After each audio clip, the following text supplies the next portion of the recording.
in addition to the big Kamala news yesterday, there also was a big primary. Ilhan Omar, of course, one of the more outspoken members of the squad, was able to win her primary contest against a very well-funded opponent. A lot of people had said she was the most threatened member of the squad, although they'd said that before about Rashida Tlaib, who also won handily. They also had raised concerns about, well, had AOC gotten out of step with her district? Right. She also won handily, so all three of them returning to Congress. At the same, let's go ahead and put up there Omar's reaction to the victory. She basically was sounding those same notes, saying that in Minnesota, we know organized people will always beat organized money. Tonight, our movement didn't just win. We earned a mandate for change despite outside efforts to defeat us. We once again broke turnout records.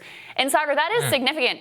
In the midst of a pandemic, and with, again, a very well-funded and well-publicized challenger, and Ryan Grimm told us here that he basically had more money than he could possibly spend in the district, she's able to not only win, but actually won more votes than she did in her original election victory. So it really does send a statement about, you know, these were not one-off victories. These are individuals who are in step with their district, who are responsive to their constituents, and who will be returning to Congress. Well, that's what I actually think is the most interesting, is I think it validates the Justice Democrat kind of theory of the case here, which is that whenever you take a strong D district, so for example, her district voted, I think, 72% for Hillary Clinton in 2016. You take that district and you fill it with somebody who is a progressive Democrat, they will win. I mean, most incumbents win their election. That's the truth, unless they're dramatically out of step with their district. And kind of when that corporatism is more out of step with your district, then it shows you that by becoming the incumbent, you can actually cement power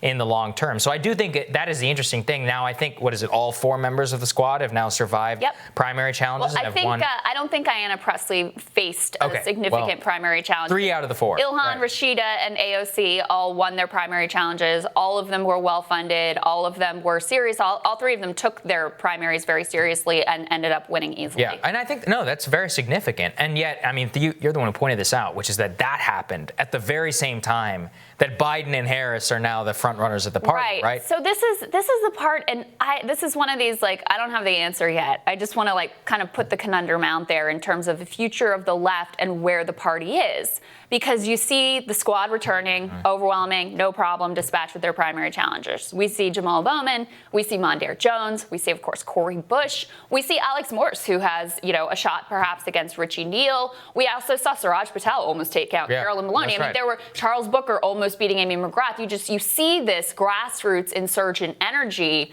on the left. And then at the same time, it feels like the left is completely crushed at the top.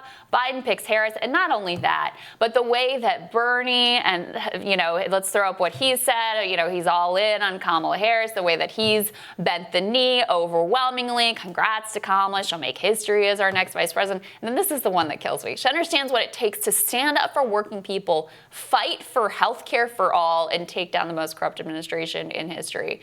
I don't have to remind you about Kamala's patchy record on quote-unquote fighting for healthcare for all. This is pretty pathetic. And you also have, look, a lot of progressives went out and were like, we got to get Elizabeth Warren as vice president. Elizabeth Warren herself, you know, bent over backwards to try to get herself on the ticket. Let's throw the Politico story up there. Remember, she abandoned Medicare for all. She did a big high-dollar fundraiser for Joe. And, of course, she is integral in the fact that we have Joe Biden as the nominee. Her decision to stay in the race through Super Tuesday, even though it was already very clear the writing was on the wall. Her decision not to endorse after she gets out of the race, she just stays out, even though clearly Bernie is her ideological ally. So once again, she does exactly the same thing she did in 2016, basically. Plays it safe, tries to curry favor with the establishment. They're never going to love you. They're never going to let you in the tent. They're never going to give you a real position of power. It's not going to happen. But we've had so much of this part of the party neutralized, so I don't know what to make of it, because it's like a whiplash effect. 1 week I'm like, oh my God, you know, there's this energy and these new people and they're so exciting and they bring a different experience to the table and they're really champions of the working class.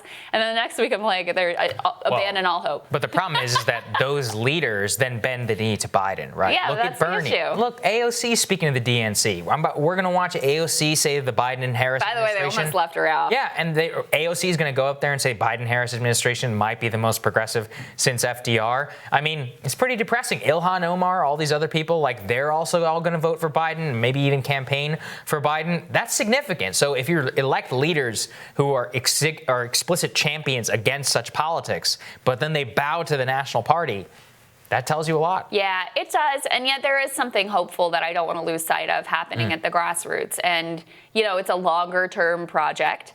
Kamala is certainly a part of the opposing force to keep that insurgent movement in check. And yet, you know, it's hard to stop the coming of spring, as many wise people have said before. So anyway, I think the bottom line is for any progressive who is watching all of this unfold and thinking, hey, maybe if I'm like nice to Nancy Pelosi, call her Mama Bear. Right. Maybe if I like, you know, I'm friends with Joe, like Bertie constantly reminded us during the primary, we're friends, my good friend Joe, and I just want to stick to our friendly relationship. None of that is ultimately going to get you anywhere. None of that is ultimately going to get any of us anywhere. So that's kind of where we are. That's really right. All right, more Rising for you after this.